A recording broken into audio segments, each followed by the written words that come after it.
Good morning, students. Today we are starting our chapter number 6, that is electromagnetic induction. This is lecture number 1, and today's topic is Faraday's laws. Right? Faraday's laws. Now, before going to the Faraday's laws, we should know what is electromagnetic induction and what are the Faraday experiments. But before going to these topics, or to understand these topics, we have to know about magnetic flux.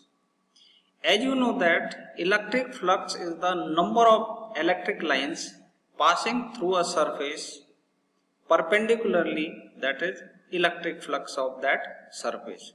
Similarly, the magnetic flux through any surface is the number of magnetic lines passing normally through the surface. Number of lines passing through the surface normally is the magnetic flux of that given surface. Right? It can be defined as the product of area of the surface and component of magnetic field normal to the surface. कभी कभी क्या होता है कि किसी surface के perpendicular कोई line पास नहीं होती, ठीक है ना। जैसे मान लिया ये लाइन यहाँ से पास हो गई, दिस इज मैग्नेटिक लाइन, लेकिन इसका जो कंपोनेंट है वो तो इसके परपेंडिकुलर पास हो रहा, तो हम क्या करते हैं, इनके वो कंपोनेंट ले लेते हैं जो सरफेस के परपेंडिकुलर हो, ठीक है ना। तो this term is very very important, the component of magnetic field normal to the surface. तो हम क्या करेंगे, जब भी मैग्नेटिक फ्लक्स को कैलकुलेट करना हो तो एरिया ऑफ द सरफेस को मल्टीप्लाई कर देंगे component passing through the surface perpendicularly, ठीक है। Now see, this is the surface of area ds, एक लाइन इससे पास हो रही है, ठीक है ना। This is the perpendicular line, ठीक है ना, ये इसके परपेंडिकुलर है लाइन। अब जो भी कंपोनेंट इस डायरेक्शन में जाएगा that will be counted as magnetic flux. अब यहाँ से एक लाइन पास हो रही है, ये लाइन है मैग्नेटिक फील्ड लाइन, लेकिन इसका जो कंपोनेंट है b cos थीटा वो इस सरफेस के परपेंडिकुलर आ गया। तो अब इस लाइन के हमको b से कोई मतलब नहीं है, बल्कि b cos थीटा से मतलब है।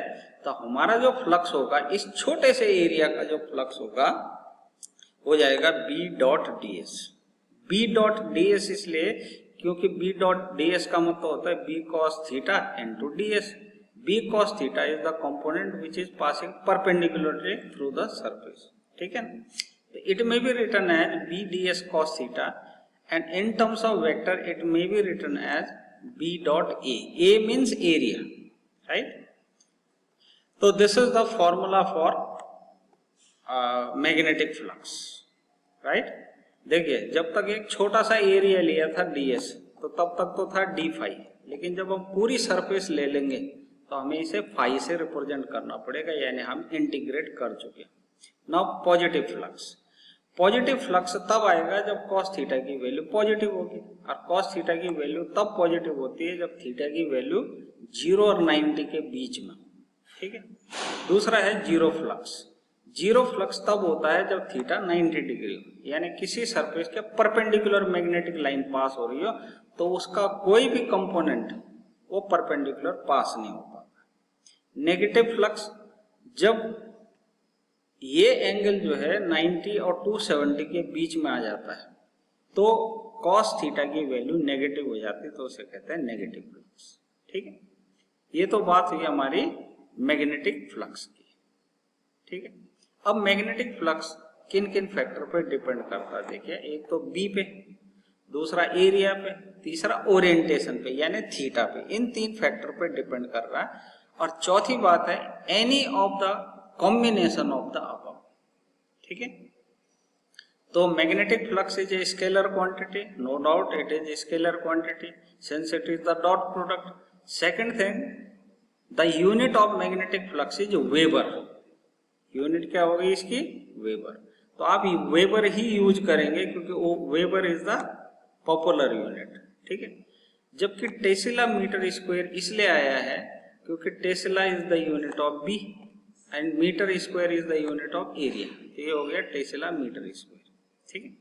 सीजीएस यूनिट होती है मैक्सवेल, ठीक है। और एक मैक्सवेल में 10⁻⁻8 वेबर होते हैं, ठीक। Now this is all about the magnetic flux. Now this is Faraday's first experiment. यहाँ आप देख रहे हैं कॉइल है, कॉइल पे गैल्वेनोमीटर लगा है, ठीक है ना। हर कॉइल पे एक एक गैल्वेनोमीटर लगा है। गैल्वेनोमीटर की पोजीशन देख लीजिए 0 पे, ठीक है ना, हर किसी में।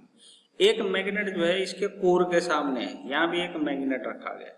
अब एक्सपेरिमेंट क्या है कि जैसे ही ये मैग्नेट, देखिए अभी यहाँ पे इस पोर्शन पे कहीं करंट नहीं है, ठीक है। अब देखिए मैग्नेट मूव किया, जैसे ही मैग्नेट ने मूव करा यहाँ करंट की डायरेक्शन सेट हो गई। इसका मतलब क्या हुआ, यहाँ पे करंट इंड्यूस हो गई। बैटरी नहीं है यहाँ पे, इसका मतलब करंट इंड्यूस हुई है, ठीक है। दूसरे एक्सपेरिमेंट में आप देख रहे हैं साउथ पोल गया है इधर, ठीक है। तो जब साउथ पोल मूव किया तो करंट फिर से सेट हुई, लेकिन उसकी डायरेक्शन अपोजिट हो गई। देखिए इसकी डायरेक्शन है यहाँ अपवर्ड, है ना, इस वायर पे। यहाँ क्या होगी, डाउनवर्ड, ठीक है। सिमिलरली आप दूसरी कॉइल पे देखें, इधर जैसे ही ये मैग्नेट गया, जैसे ही ये मैग्नेट इस तरफ आया, यहाँ भी करंट सेट हो गई, ठीक है। और यहाँ भी करंट सेट हो गई जैसे ये मैग्नेट इस तरफ मूव किया। अब फैराडे ने सोचा कि इस कॉइल पे कहीं बैटरी या सेल नहीं लगा है, फिर भी करंट डेवलप हो गई, ठीक है। तो ऐसी कौन सी चीज है कि जिसके कारण ये करंट इंड्यूस हुई है, ठीक है। एक्चुअल में क्या होता है, मैग्नेट से मैग्नेटिक लाइंस निकलती रहती है। जब वो कॉइल के पास जाता है तो मैग्नेटिक फ्लक्स इंक्रीज करने लगता है, ठीक है ना। अब जब मैग्नेटिक फ्लक्स इंक्रीज करता है तो वही कारण होता है यहाँ पे इंड्यूस्ड करंट का, इंड्यूस्ड ईएमएफ का। ईएमएफ का मतलब होता है वोल्टेज। तो इंड्यूस्ड ईएमएफ या इंड्यूस्ड करंट का कॉज क्या है, change in magnetic flux, change in magnetic flux with time, ठीक है। नाउ सेकंड एक्सपेरिमेंट, यहाँ पे आप देख रहे हैं एक कॉइल है, उस पे गैल्वेनोमीटर अटैच्ड है, एक मैग्नेट है, उसकी मैग्नेटिक लाइंस है जो इनविजिबल होती हैं, आपको दिखती नहीं है, हमने केवल ड्रॉ करी हुई। अब आप देखें जैसे ही मैग्नेट उसकी तरफ जा रहा है तो अभी तक एक भी लाइन इस कॉइल से पास नहीं हो रही थी, लेकिन जैसे ही इसकी तरफ पास होता तो magnetic line linked with this coil changes with time. इसका मतलब इसका जो मैग्नेटिक फ्लक्स है वो टाइम के साथ साथ इंक्रीज हो रहा है, ठीक है। इसका मतलब magnetic flux linked with coil changes relative position of coil and magnet due to magnetic line of force cutting at different angle at the same cross sectional area. So this is the cause of यानी change in magnetic flux with time is the cause of induced EMF or induced current, right? Now these are the observations.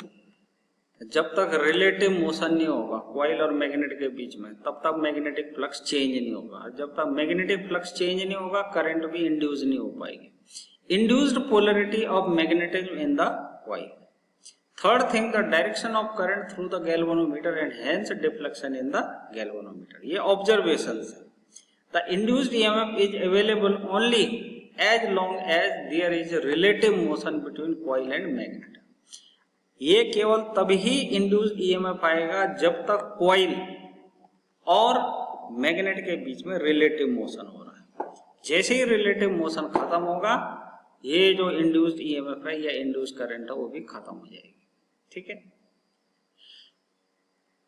तो ये था हमारा पहला experiment, ठीक है ना, Faraday का फर्स्ट एक्सपेरिमेंट। अब सेकंड एक्सपेरिमेंट देखिए, again here is a coil, there are 2 coils. अब यहाँ पे कोई मैग्नेट नहीं है बल्कि 2 कॉइल्स है। यहाँ एक की देख रहे हैं आप पहली कॉइल पे, और इस पे कोई बैटरी नहीं है, इस पे केवल गैल्वेनोमीटर अटैच्ड है सेकेंडरी कॉइल पे। पहली वाली कॉइल पे बैटरी लगी हुई है, ठीक है। अब देखते हैं क्या होता है। जैसे ही इस की को ऑन किया जाता है यानी स्विच को ऑन किया जाता है, इसमें करंट डेवलप हो जाती है, होगी, क्योंकि सेल किसी सर्किट में तो करंट पास करेगा।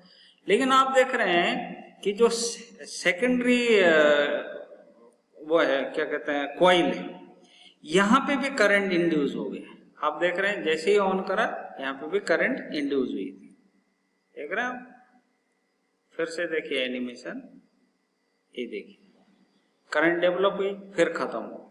खत्म इसलिए हुई क्योंकि आपने स्विच को ऑन करके रख दिया, तो यहाँ से जो मैग्नेटिक लाइंस पास हो रही है वो इससे भी पास हो रही थी, ठीक है। लेकिन जैसे ही करंट बढ़ी तो फ्लक्स इंक्रीज किया, लेकिन जब करंट कांस्टेंट हो गया तो फ्लक्स भी क्या हो गया, जीरो हो गया, ठीक है। सॉरी, फ्लक्स में चेंज ही नहीं हुआ, change in flux is zero, so that's why the current becomes zero. देखिए फिर से, मोमेंटली यहाँ पे करंट इंक्रीज होती है। सेकंड एक्सपेरिमेंट भी ऐसे ही है, जैसे ही आपने कॉइल से की को कनेक्ट किया यानी स्विच ऑन किया तो मोमेंटली वहां पे करंट डेवलप हुई, उसके बाद करंट खत्म हो, ठीक है।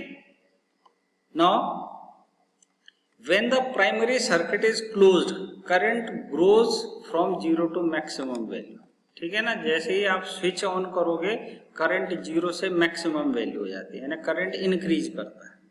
जैसे ही ये करंट इंक्रीज करता है during this period the magnetic flux linked with primary coil increases with time, and this changing magnetic flux also get linked with secondary coil, and hence the induced EMF produced in the secondary coil.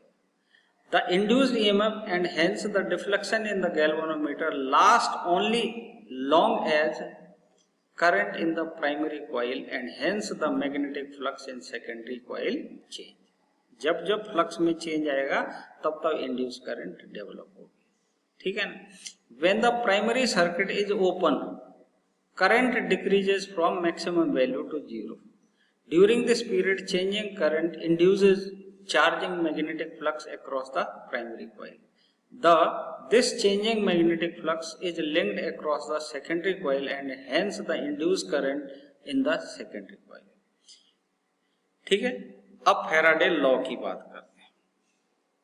पहला law, whenever there is a change in magnetic flux, whenever there is a change in magnetic flux linked with the circuit and induced EMF and hence the induced current is in the circuit. जब जब flux में time के साथ साथ changes आएंगे induce current develop होगी। It last only so long as the magnetic flux is change. ये पहला लॉ है फैराडे।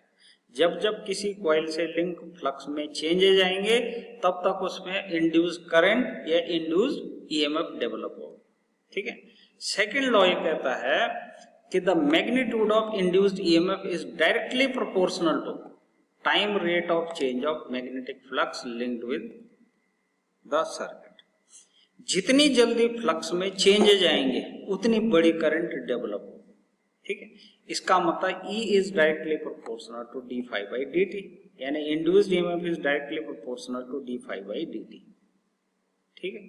और जब हम ऐसे प्रोपोर्शनलिटी कांस्टेंट लेते हैं तो वो K आ जाता है और यहाँ पे ये जो K की वैल्यू है वो 1 हो जाती है, ठीक है। तो हमारे पास इंड्यूस्ड ईएमएफ की वैल्यू ये आ गई, ठीक। तो ये फैराडे के लॉ थे, ठीक। अब देखिए बेटा, जब आप कॉइल को पास लाए थे या मैग्नेट को कॉइल के पास ले गए थे, ठीक है, तब इंड्यूस करंट डेवलप हुई थी, ठीक है। अब इस मैग्नेट को आप कितनी तेजी से कॉइल की तरफ ले जाते हैं।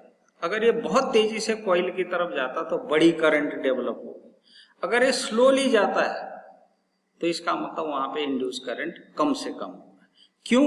क्योंकि जितनी तेजी से जाएगा time rate of change of flux भी उतना ज्यादा होगा, ठीक है।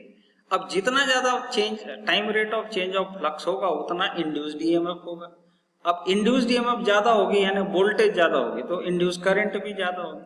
लेकिन एक चीज का ध्यान रखिएगा, अगर ये सर्किट क्लोज्ड है तो इसमें करंट डेवलप होगी, लेकिन अगर सर्किट मान लिया कहीं पे ब्रेक है, मान लिया ये वायर कंप्लीट ना होती बल्कि इतना पोर्शन हट जाता और तब हम मैग्नेट को यहाँ ले जाते तो यहाँ करंट डेवलप नहीं होती, लेकिन इंड्यूस्ड ईएमएफ डेवलप होता। इंड्यूस्ड ईएमएफ तो आएगा, that is the potential difference, लेकिन जो इंड्यूस करंट है वो नहीं आएगी। तो this is all about Faraday's laws and Faraday's experiment.